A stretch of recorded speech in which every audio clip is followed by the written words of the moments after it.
juve Artina dhe përshëndetje për gjithë shikuesit e Klan Kosova që po na ndjekin. Përshëndetje. Arrestimet të cilët u nduan Ferizajnë, çfarë është duke ndodhur Çlirisa?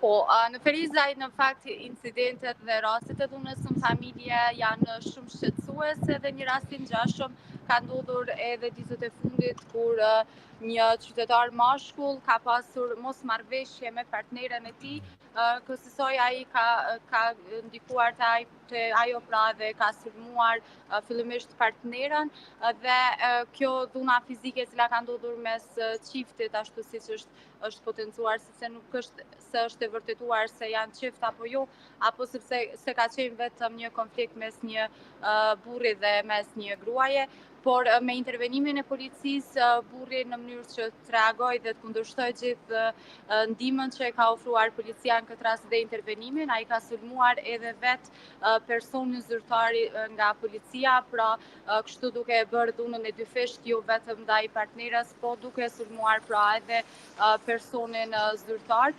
Me që rast edhe polici nga komuna Ferizajt ka marrë trajtim mjekësor për shkak të plagëve të marra të cilat i ka marrë pra prej sulmit të qytetarit. Policia ka bërë me dije se krejt ky rast është zhvilluar në rrugën Kursele Bajram Sulejmani, këtu në një rrugë e cila në Ferizaj njihet kështu për çarkullimin e madh që ka ajo rrugë dhe për lidhshmërinë që ka edhe me fshatra po edhe me pjesën kryesore të qytetit, por nuk ka bërë me dije policia se cilat kanë qenë arsyet ose shkaqet çka e kanë shtyrë çiftin fillimisht të ketë këto mosmarrveshje, por se ka ardhur deri tek një dhunë fizike, pra kemi edhe raportin e policisë, po edhe situatën në përgjithësi.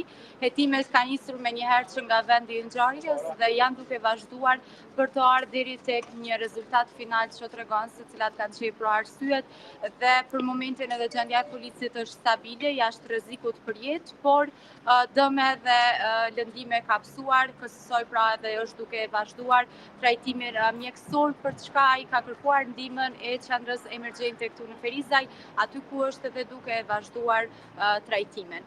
Nuk është bërë me dije pra nëse ky person vazhdon të jetë në mbajtje të policisë, por hetimet janë duke vazhduar ashtu siç e përmenda.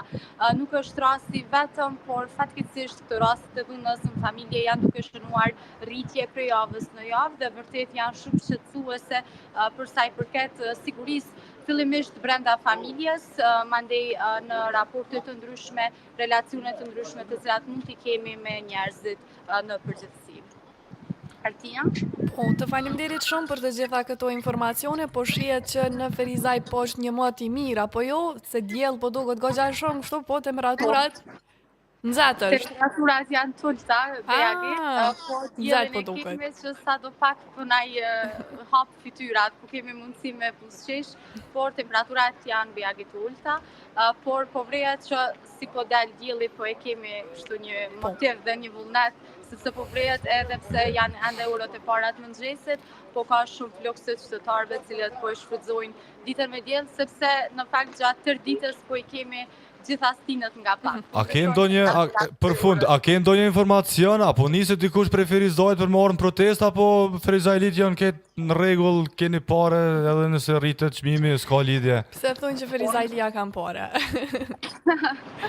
Në fakt është shumë kontradiktore gjithë kjo situatë, pasi edhe në kohën atëherë kur kishim probleme me reduktimet e energjisë, gjithë qytetarët u ankojshin, kemi pasur shumë raportime dhe telefonata, edhe ankesa të qytetarëve, po asnjëherë vetëm nuk është bërë një protest kështu e gjithë qytetit, pra kemi pasur protesta prej fshatrave të caktuar, të cilët kanë protestuar për qëllimet e tyre të fshatrave, por për sot nuk është bërë e ditur dhe nuk është se kam vrejtur deri në këtë çast ndonjë interesim, sepse edhe para disa ditësh kur kam biseduar dhe kam raportuar për gjendjen në cilën është dhe se i kam pyetur se janë pro apo kundër vendimit për rritjen, ata janë shpreh të dorëzuar kështu përballë këtij vendimi për rritjen e çmimit rrymës, duke thënë se ata po vendosin atje dhe këtu duhet të zbatojnë ashtu siç po ndodh për gjithë vendin, por nuk është se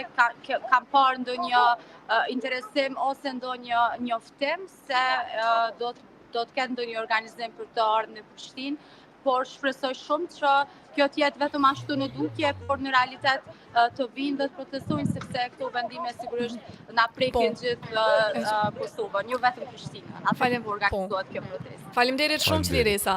Pas një ditë të mbarë. Faleminderit edhe juve, mirupafshim. Faleminderit. Përshëndesim pra Çliresën dhe presim një telefonat tjetër. Alo, përshëndetje.